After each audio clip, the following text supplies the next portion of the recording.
Okay. Well, I don't know if you all had a chance to listen to the podcast. If you didn't, as always, this is completely just to get us started into a conversational space. It's not something mandatory, nor do you need to have listened to the podcast to participate in the conversation. Um, I just like to use it as a way to spark some ideas, perhaps some thoughts about the particular topic in question, see how people feel about perhaps some of these issues. Um, and again, to refresh um, people's minds, I guess. The conversation we'll be discussing is the teaching of divisive topics. The podcast talked, I think, kind of trying to balance the K-12 context with a higher education context. Of course, we're more interested in the higher education context, though for those of us who might be working in the School of Education as faculty, the K-12 context is also relevant just because it impacts our students. So I want to acknowledge that as well. But really, my aim here was to think a bit about the ethics of these policies about divisive topics. People refer to them as critical race theory bans or use different kinds of phrasings to refer to them. And they're really broad enough that I think critical race theory doesn't really do justice because they touch on many different topics such as gender, issues of that sort. Um, these topics are considered contested, hence the term divisive. But even that is really open to question, right? Whether these are contested or they should be contested. So I'm really trying to think here about the ethical implications of this legislation on people within the university, and how this impacts different groups of people, one of which being our students, of course, who are the people who we serve as instructors. Then also thinking the faculty members who might also be impacted because they don't know necessarily how to navigate this landscape, this policy landscape in a way that um, is safe enough for them, especially for people who are not tenured professors, such as other faculty who is on contract or administrators who do work on diversity, equity, and inclusion, this kind of thing. But also think about the broader impacts of society. So ethical implications in general of what this sort of legislation entails. So at this point, I will pause and I'll leave it open to see if anyone has any thoughts based on the podcast or any of these questions that I mentioned.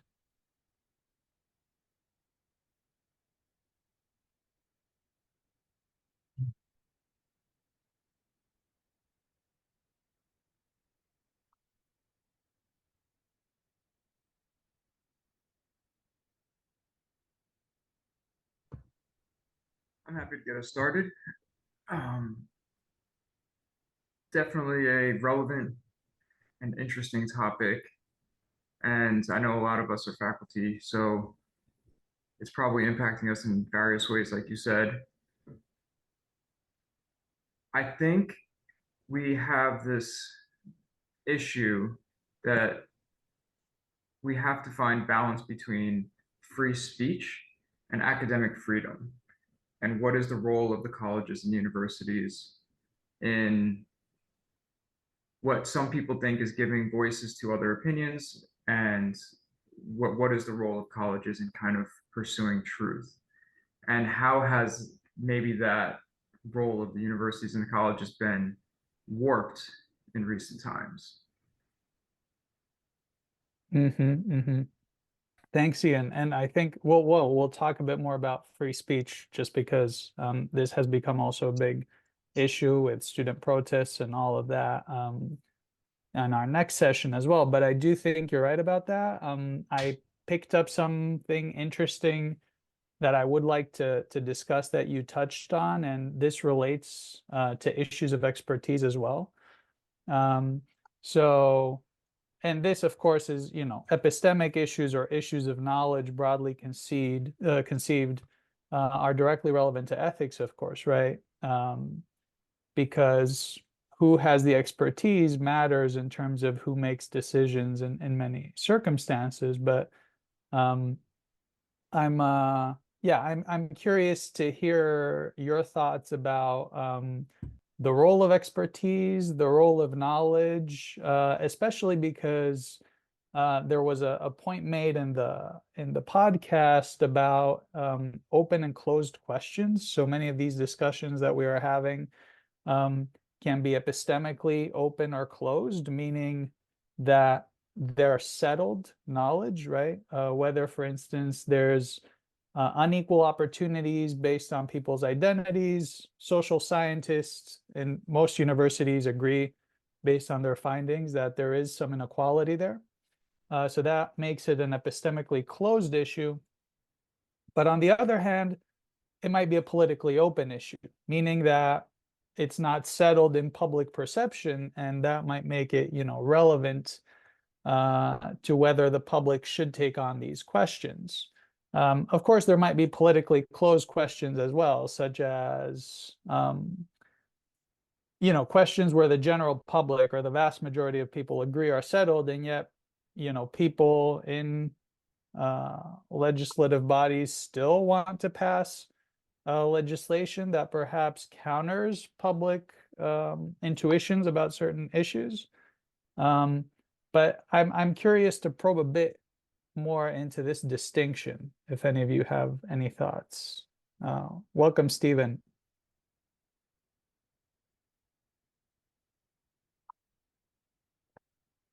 Yes, thank you.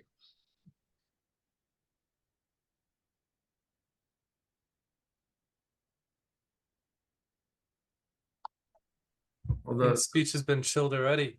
That's good. I guess the one follow-up thought I have to that, and every time I have these conversations on academic freedom and the divisive topics, it comes down to who defines expertise and what do we do when a closed topic, like I like the way you framed it and the podcast framed it as well. You have these perhaps closed topics, but does it take one quote unquote expert to publish something, to write a book, and now they're an expert on the opposite argument of what we thought was a closed topic? So how we define expertise and kind of the gatekeeping behind that, I think it's a little bit it's maybe more black and white in some fields, like maybe fields that are more rigorously adhere to scientific method, for example, which has the ability to disprove hypotheses. But there's certainly gray area in other fields and maybe even in the hard sciences too. Yes, that's a really interesting point, Ian. And I want to highlight that primarily because we are at UCF, a university that's largely a STEM university. And it's implied a bit, perhaps in, the public mind, that these are not necessarily relevant issues with regard to, hard sciences, that, social scientists, humanities, departments, that are, perhaps philosophy, African American studies. These are typically associated, I think, in the public mind in terms of the departments that are implicated, but I think that it might extend beyond that in some ways. And if it does, then it's interesting to start thinking about the implications of generally any form of legislation, really, that impacts the way we teach our students, because we do have an ethical obligation, presumably, as universities, to be as accurate in the knowledge we transmit to students, or at least I would think that that's part of the university mission.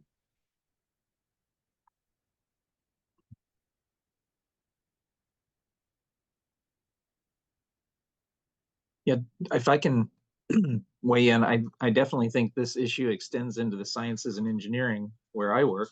And I think maybe a lot of the public recognizes that if you think about the controversial issues that faced us over the last 3 years with things like COVID, increasingly with global warming, those certainly touch on science, or don't touch on science. They directly relate to science. So interestingly, in my own practice, I find a lot of scientists and engineers in academia think they are more untouched by this issue of legislating what could or could not be taught, because they tend to think of their own discipline as inherently truth finding and truth advocating, as opposed to involving a search for truth, which in and of itself often leads to, which is value laden and can lead to some conflicts when you think about methods. How do you get information? How do you decide what is accepted information? And so often a lot of scientists think critical race theory, this debate in the public, that happens in the humanities. It doesn't relate to me, which is quite short-sighted and concerning. So I think it's useful to think not just about what happens in the public and what the perception is, but how academia and how different parts of academic study and teaching and research are affected by this. I think within academia, we need to wake up a little bit more and understand that we're all affected, because fundamentally this is about generation and propagation of knowledge and understanding in society writ large. Yes, that's a great point, Steve. And I find myself wondering, if these conversations about, we teach the facts, we should not teach things that are open to debate, or, as if any knowledge is not open to debate, assuming that counter evidence comes up, right? But yeah, it almost seems to reinforce an odd dichotomy between these hard sciences where truth is undisputable, the methods are undisputable, kind of conceals the values, like you said, that are embedded within every part of research, and make it seems as, it's more so the interpretive sciences, human sciences, social sciences, that are really open to that. So I think that's perhaps one of the ways in which such policies might make it so that we're less discerning about the ways in which, or the nature of our work as researchers and knowledge producers, no matter where we are positioned in the university. Josh? Yeah, so I think I want to pick up that. First of all, I think I definitely agree with Steve's points and your points about the value being in all disciplines. There's ways for our values to come in, which might be more subjective or something. But I also think not the flip side, but it seems in tension with that. But it also is the case, if you talk to folks who do feel like the speech is chilled, or they feel like they have to teach certain subjects, often that language is in terms of there is facts, or there is truth about this subject, and I feel like I'm limited in being able to talk about those particular things, right? And so I think it's clear. I don't want to oversimplify. Of course, in many, especially the hard sciences, the relationship between fact, or how easy it is to identify a fact that there's going to be not consensus but near consensus on, right, is going to be easier than in a philosophy classroom, right? But in a history or in something like that, there is things that people think it is clear there is some relationship between the United States and the history of enslaving people, right? And if there's we're not allowed to talk about it, it's not just values coming in there, it's also the facts on the ground are such that X thing happened in our history and that thing had some effect. And so I think some of the framing that I'm hearing Steve say, some of your colleagues might have, where it's oh, well, this doesn't touch us, we're dealing in facts and sciences or whatever. That's what folks who are feeling chilled, or not all, for all of them, that's what some folks who are feeling chilled in the humanities and social science are talking about. They feel look, we are not we just wing it when we're doing history, or we just wing it when we're doing sociology. There's methods we use, and whether those methods are as reliable is an open question. But I think yeah, does that point make sense? There is a objectivity that's at stake too, in addition to the idea that there's some values that might be subjective as well.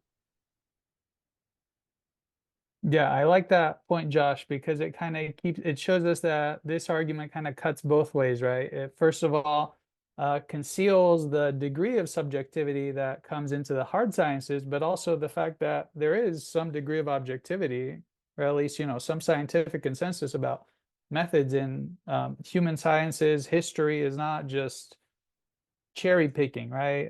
The inductive method, in order for the history to be at least respectable, published in peer-reviewed journals that are rigorous, right?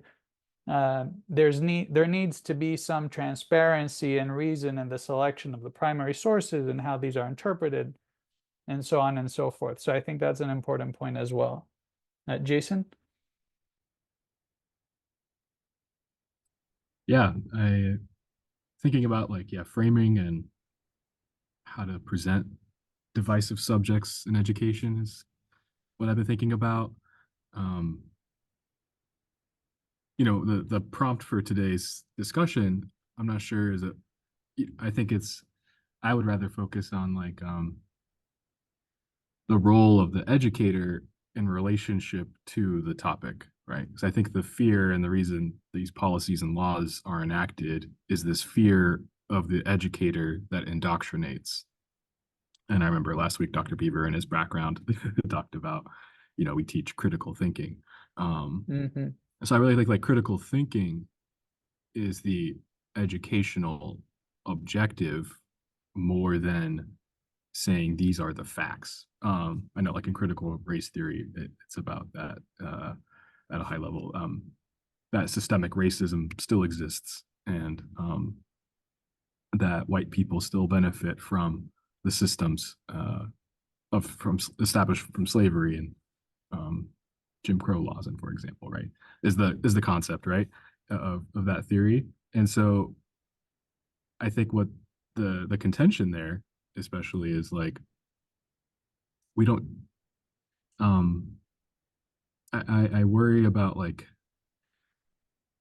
having an educator have to handle that conversation in a classroom, and then also think walking on eggshells about how you navigate that conversation. I would prefer instead that the students lead the conversation, in fact, I think, and explore for themselves the merits of whatever the educational objective is, right? So in this case, it's that the U.S. government systems still is not actually egalitarian, because race is still embedded in our systems, is the claim, right? And so I would rather see an assignment where it's students make positions on supporting or denying these facts, right? So I think allowing the student to fact find is hard to say that they're being indoctrinated, right?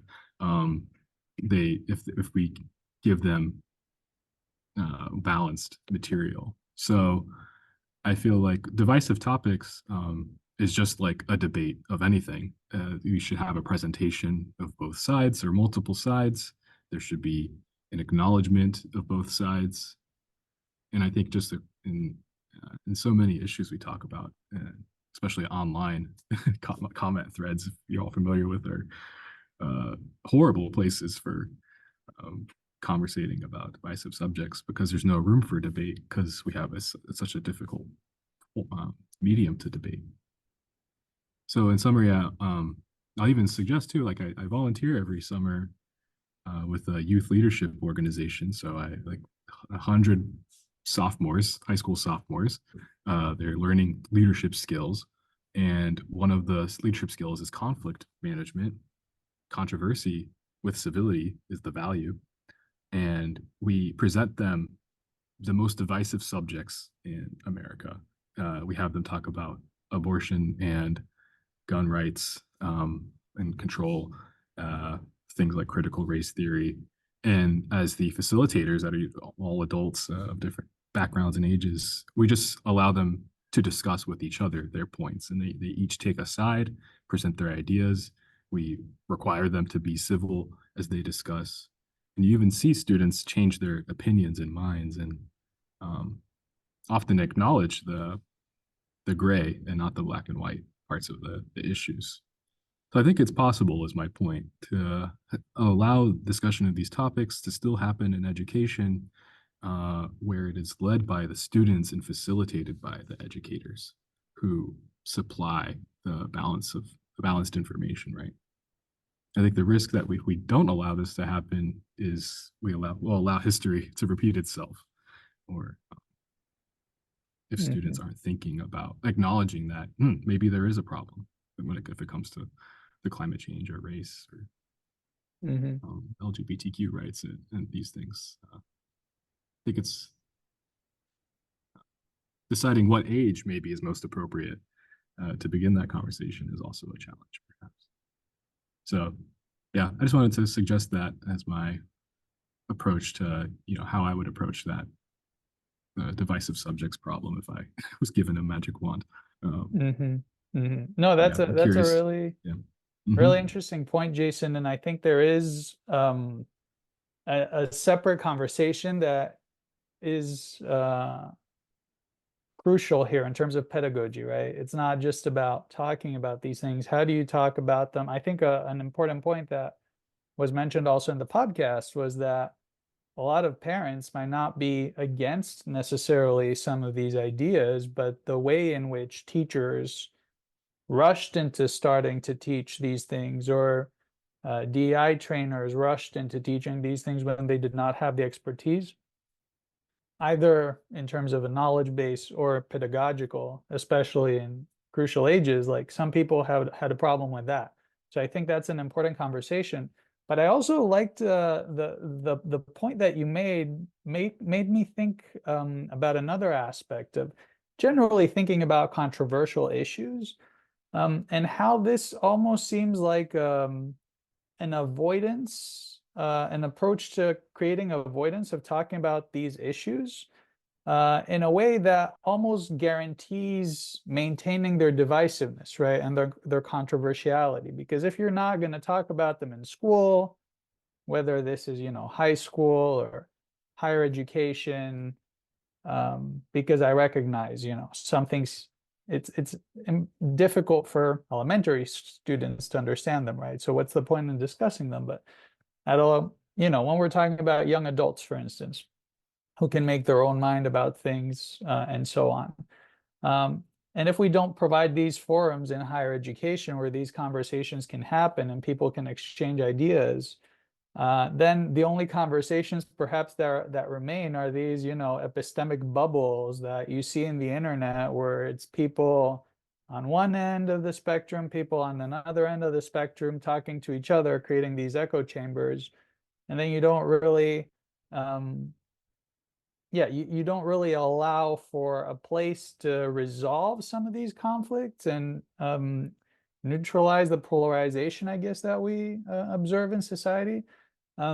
So, to the extent that we do value civil discourse, right, as an important aspect of society, right, and given that there are some social problems that are ethically salient and we need to address them, and many of these are contested and people disagree, reasonable people disagree with each other, then we need to ensure that there is a space to actually talk about these issues. Otherwise, we have these ethical problems remain kind of intractable, right? So I do like this point of yours in terms of which you did not that you said that, but it seems that by you're right. avoiding these conversations, we're not really helping anyone, right? Like, these are important issues in society, and if not at the university, where will they be discussed, I guess? And that's kind of an open question if anyone has any thoughts about that.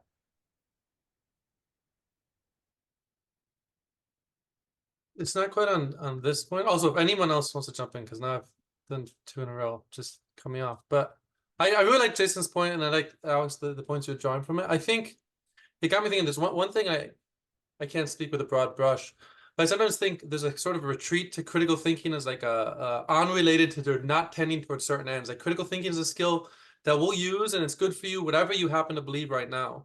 And I think, like, touching what you just said got me thinking of this. When I talk about why I'm teaching philosophy the way I am, or I'm teaching critical thinking class the way I am, I tell my students explicitly, I think these skills are going to help you be a better person, and they're going to lead you to be a better person. There's certain things that if you're good at critical thinking, you're gonna tend to believe something like this rather than that. I don't tell them what the thing is, of course, because I think, as Jason maybe hinted, I don't know if you said it explicitly, there's a ways of approaching this. If I tell or teach in a didactic matter a moral or ethical issue, it's not going to work. We're human beings.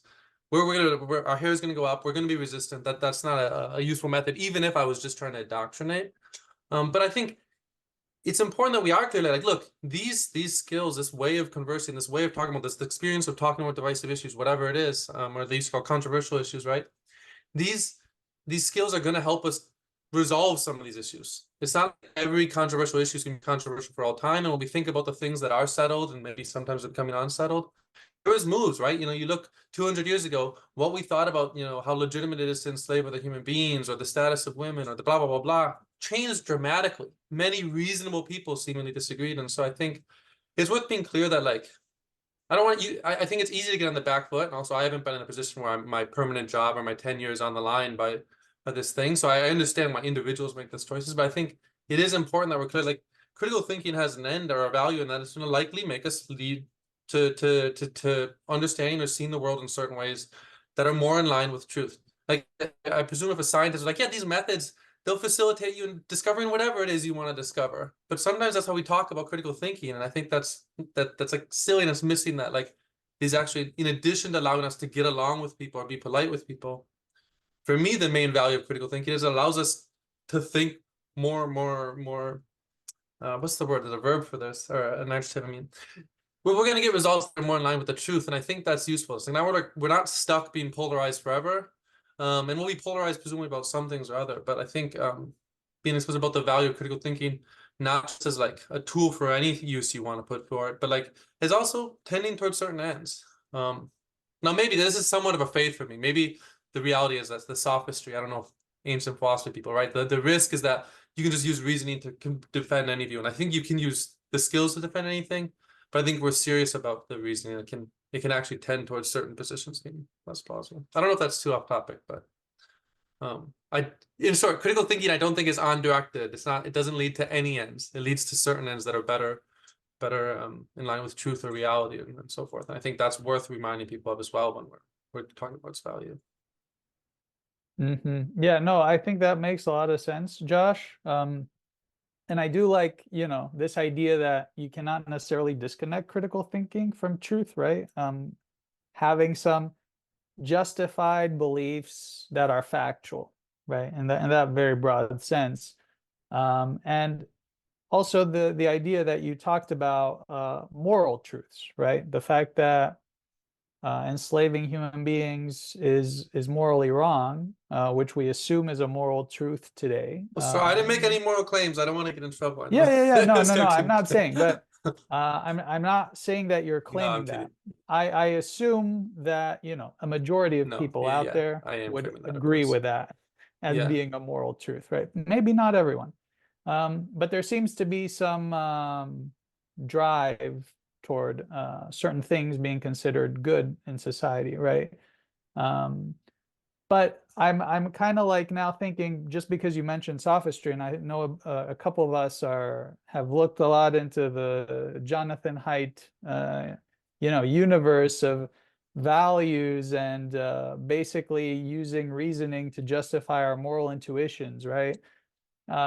So I'm wondering if you have any thoughts about that, just because, you know, if indeed it doesn't seem that critical thinking, and I'm not making any absolutist claims that critical thinking only, function, or reasoning only functions in that way, but if at least partly it's used to justify things that we already believe, how much do you think might that be an impediment in actually having more generative conversations of this sort, rather than actually trying to figure out how things are, kind of figuring out the truth of the matter to the extent possible.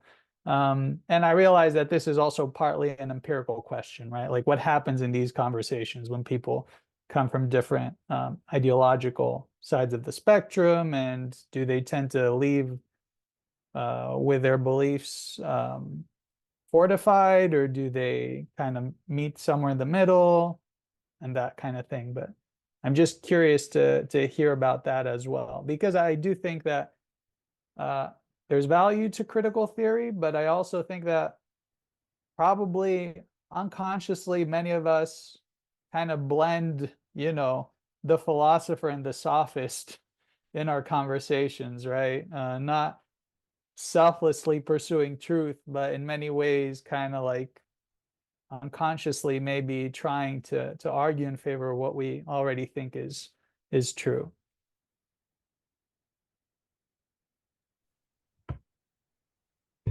So I'm glad critical thinking got brought up the way Josh did, and Jason started to touch on it, because I think that is a necessary pathway whenever we have these conversations. Because there's this, I forget, someone said it way better than I'm about to, but there's this suite of beliefs or opinions, and some we have essentially ruled out, but there's still a pool of acceptable opinions. And in theory, critical thinking should get us there. It should continue to push away the things that we have already pushed away and continue to drive us towards an acceptable pool of truths. But I think one of the things that's getting to your question, Alex, is how do we make sure critical thinkers come at this open-minded and not, removing themselves from their biases, right? I think critical thinking, someone who's really practicing critical thinking is open to being wrong, is willing to accept the different logic or logic they hadn't thought of, and come to different conclusions. So where that plays into the modern context and what we're experiencing in and out of academia is who's really willing to have those conversations and who's not, who's willing to come at things open-minded and who's not, and is it a level playing field with the requisite knowledge coming into the conversations.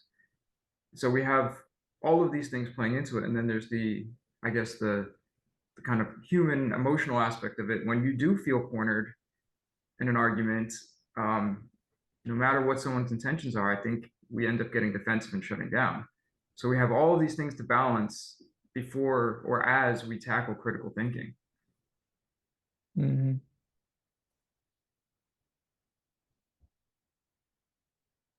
Yeah, I wanted to comment on the critical thinking often tied to logic, right? We can just extract logic, but so much of human nature is irrational, right? And how do we balance that too? And I was thinking too about, my mother is a clinical psychologist, and she talks about whatever the patient says their lived experiences, that is their truth.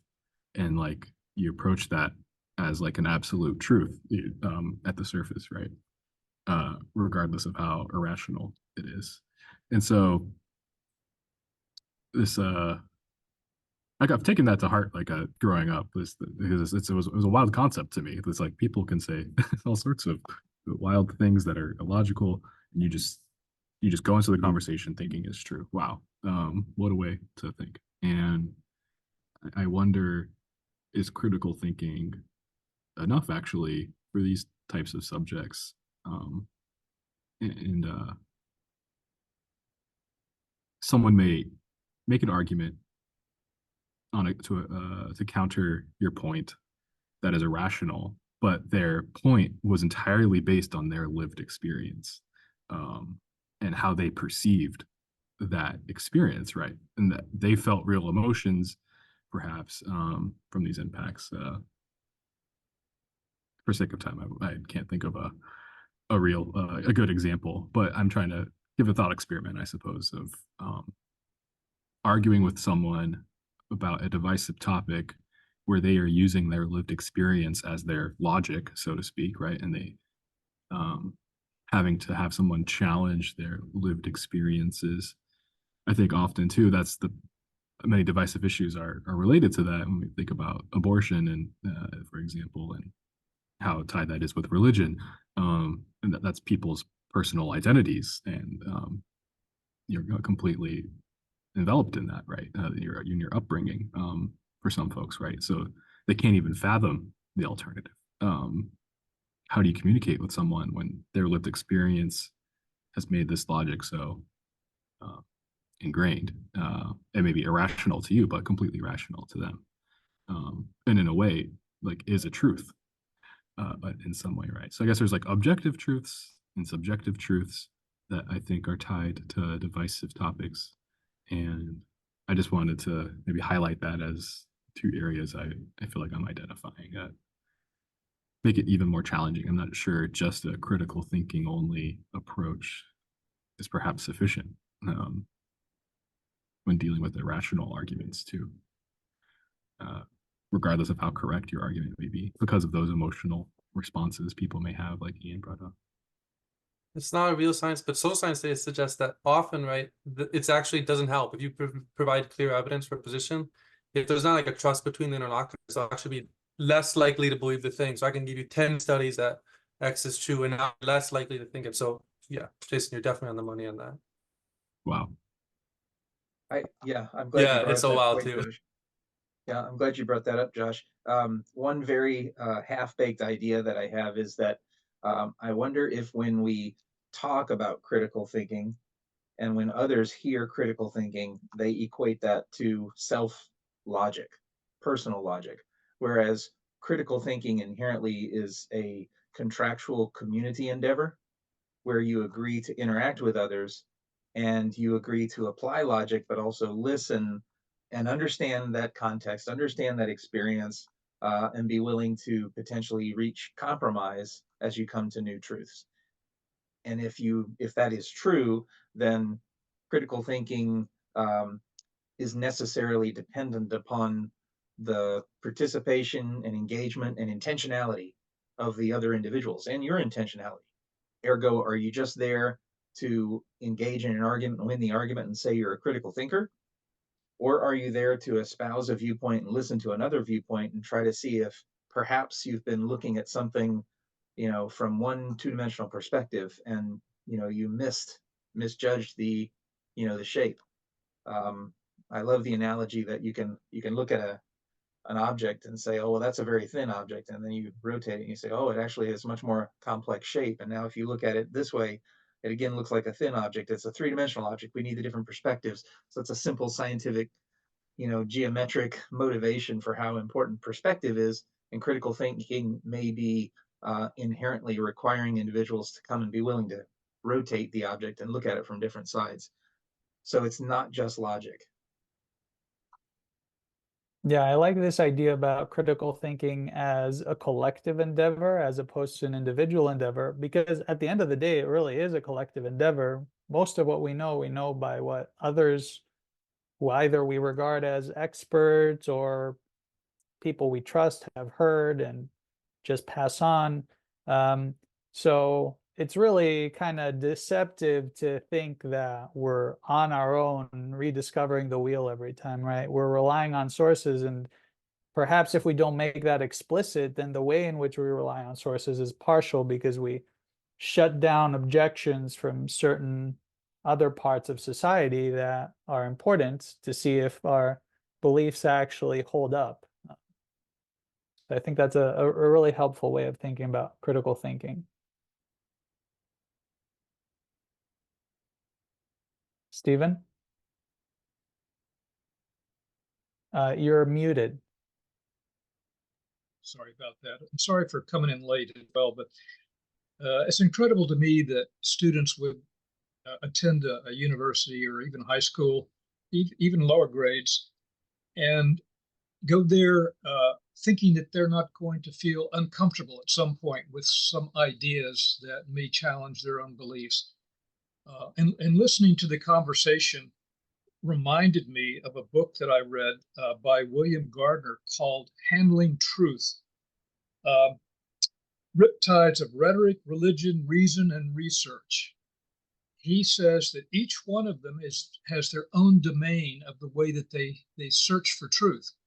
So like if you're talking about rhetorica, which he calls, rhetoric, obviously this would be like in a courtroom, then, you have maybe two opposing attorneys and maybe a group that's going to consider who's the most truthful. They're going to bring some facts, but they may not necessarily get to the ultimate truth, but they will get to some kind of resolution, a judgment, essentially. So that would be rhetorica.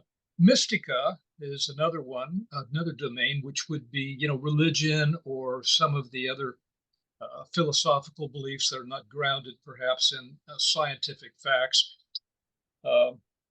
Logica, of course, would be what comes from mathematics, typically, the courses in logic.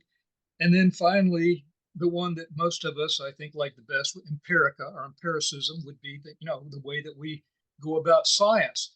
But each one of those has different ways of searching for the truth. Like supposedly with religion, somebody says, well, if it's in the Bible, it's true.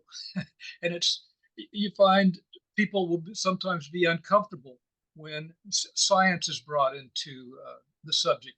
By the same token, a person that's an atheist in a biological class on evolution, might feel uncomfortable if someone is there bringing in passages from the Bible to, compete with his ideas on biological evolution. So it's an interesting book. I would highly recommend it. William Gardner wrote the book. He's a PhD in general experimental psychology from the University of Alabama. He retired and moved to our area, although I've not been able to meet him, but I do have his book, and I would recommend it to everybody. It's quite good.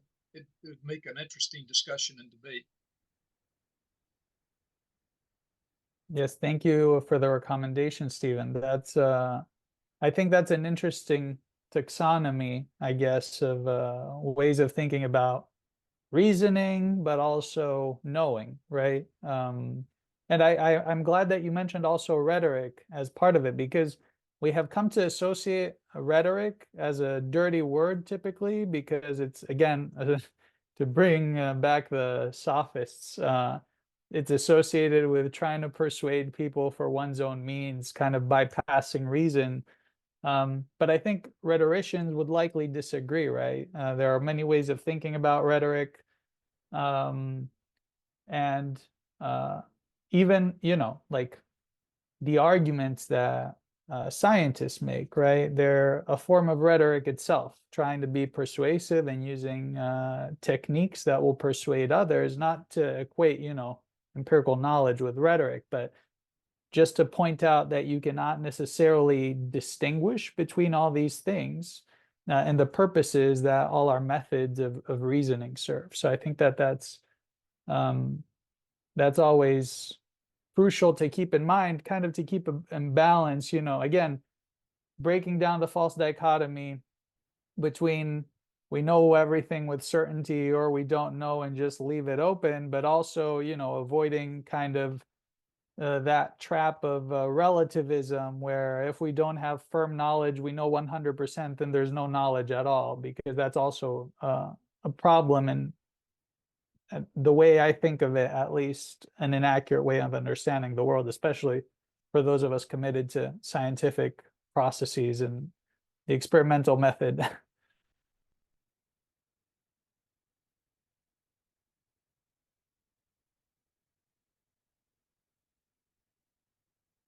One thing that we haven't touched upon that I think might be interesting, primarily because, again, thinking of ourselves as faculty, given the current situation, right? We talked a bit, the way I understand it is we thought mostly in terms of what we owe our students as universities, and, whether that involves talking about controversial issues and how to do so.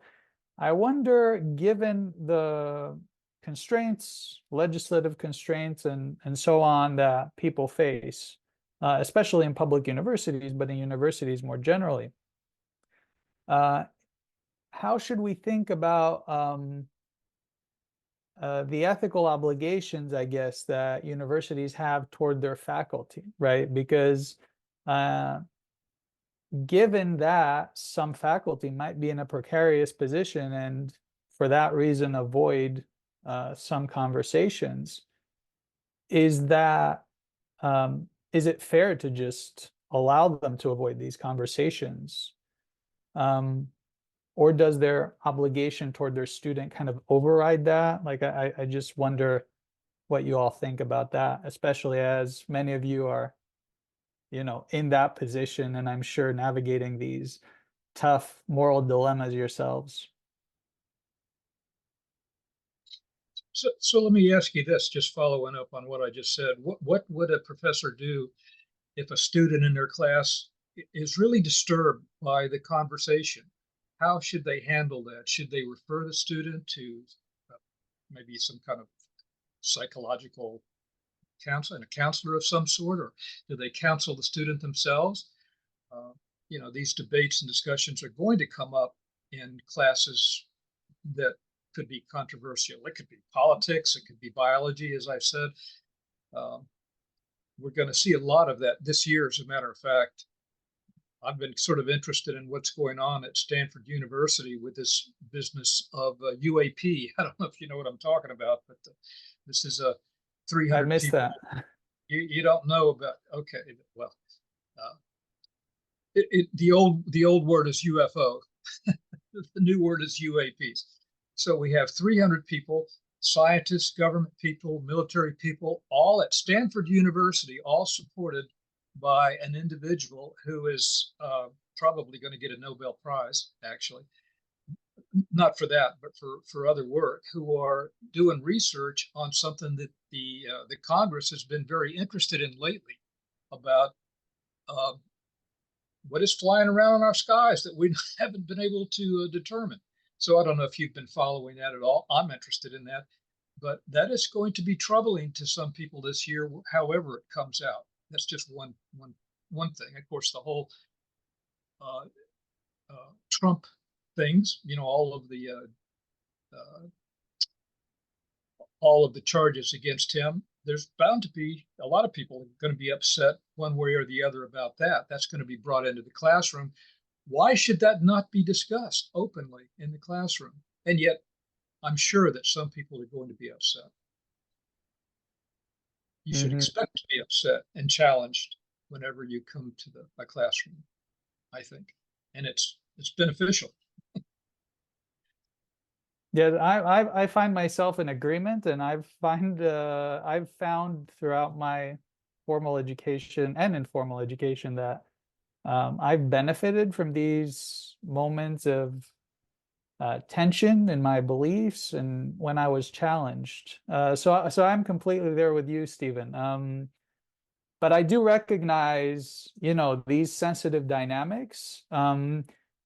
And what we ask both of students and of educators, and context matters, right? So depending on where a student is coming from, they might have a much harder time, I assume, with certain conversations compared to other students. So there's an additional burden perhaps that is placed on some students. So I wonder if that's also a morally relevant, thing to consider. And then again, same goes with faculty, right? Depending on faculty's position or job security, but also perhaps faculty's identity. It might be easier to ask a faculty member to navigate these conversations with a more secure place in a university versus another one. And that, the extra burden, I guess, is what I'm trying to get at, might be something that we need to factor in when we're thinking about, the ethical implications of all these things. Well, one way to kind of inoculate the student ahead of time and prepare them, of course, is to let them know ahead of time of what to expect about the class, what type of challenging ideas might be presented, either by the professor or by the student. And so then they know what they're getting into when they sign up for that. Jason, you also have some thoughts about this? Yeah, I wanted to ask about, well, what age student were we discussing, right? Because if they're under 18 and dependent on someone else, then the rights of the parents is sort of the interesting to consider, and how upset they are, or protecting what their child or maybe learning. So university level, I just kind of I would ignore that issue, I guess. You said faculty, so I assume we were talking about university, but I That just was want to at least consider what I that had in mind. Yeah. yeah, it may be interesting to consider the under 18 year old scenario.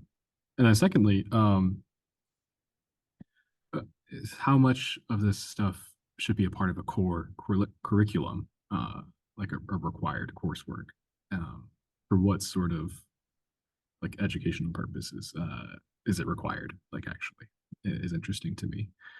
Like history, like to me, like you would need to discuss divisive subjects at some point, like slavery, for example, which is interesting.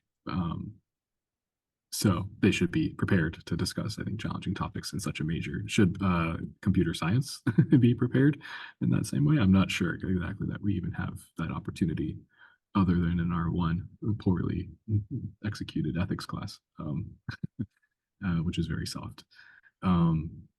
So how much of it should be core or even like optional discussions outside of the classroom, kind of like the Be Better Club that we're doing now, sort of a voluntary discussion on challenging issues, perhaps. So I'm curious, I just wanted to pose that to you all, like, should these discussions be a part of core curriculum or not in the first place? Is that, or should it be optional or voluntary or electives? I'm not sure. What do you all think about that? And oh, sorry, go ahead. Just that I think it might not be as big of an issue for debate, in the sense that almost every curriculum that I can think of has core topics and elective topics. So there's built-in flexibility. And even core topics, my experience as a student and my experience with colleagues is that multiple viewpoints are taught. So at the back of my mind throughout all this discussion, there's a feeling that there's a big controversy over what's not a controversy.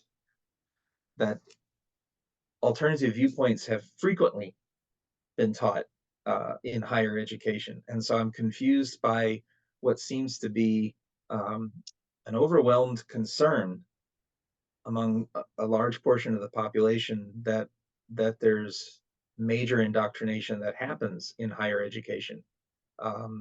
It might happen in some quarters, but it's certainly not my experience, as limited as it might be. I took courses that were very challenging, that challenged my viewpoints. I had the benefit perhaps of taking courses with instructors whose goal was not to change my mind, but to help my mind develop. And so they would listen to viewpoints, but it was incumbent upon me, it was required upon me to defend viewpoints, maybe with logic or maybe with an explanation that the viewpoint comes from a cultural origin or experience. To Jason's point, that you can have a viewpoint from personal experience. So I think the conversation maybe could be less about what particular content is there and more about method. Our instructors sanctioning and supporting method that allows for true critical thinking and discussion. And we don't have to think about, seems like creating safe spaces has become so pejorative, so I hate the term, but creating spaces where one can constructively engage in debate. And part of that is not just a pure freedom to say whatever the hell you want, but also the responsibility to be prepared to engage in discussion and rhetoric and provide support. And then a counter responsibility on that other side to respect the arguments that are provided. You can challenge them and say, well, is that based on logic, or is that based on experience, or is that based on culture? But if someone says, well, it's religious upbringing, then you can't counter and say, oh, piffle pop, that's just religion. That's disrespectful. So instructors need to continue to cultivate that environment. I would not say cultivate, I would say continue to cultivate, because I think it's largely been there. And I'm chagrined that people have the perception that that doesn't happen in universities. I could be naive, but I think that's what we strive for as educators, and we embrace the paradigm shift. At least we do in science. We like the idea that you have this set of beliefs, and then along comes some experimental observation that is earth-shattering and causes you to throw away one theory and put together another. As long as it's not your own theory. If it's your own theory, people get quite upset. But that's what happens. We have ongoing debate. People have not quite figured out what the right way to interpret quantum mechanics is, and what experiments tell you. And then that's part of the excitement of learning and thinking. And out of that is where progress comes. So we have to create a stage where that happens. And we maybe as academics have to be better communicators about what's actually happening in a classroom, if that makes sense. So it might all be our fault. I don't know. Yeah, no, that's a great point, Stephen. I think we can leave it there because that's a lot of food for thought, and we've reached our time. But thank you all for being here. This was a really interesting conversation, and I'm looking forward to continuing it next time when we're talking about free speech on campus, which I think is also relevant to these issues as well.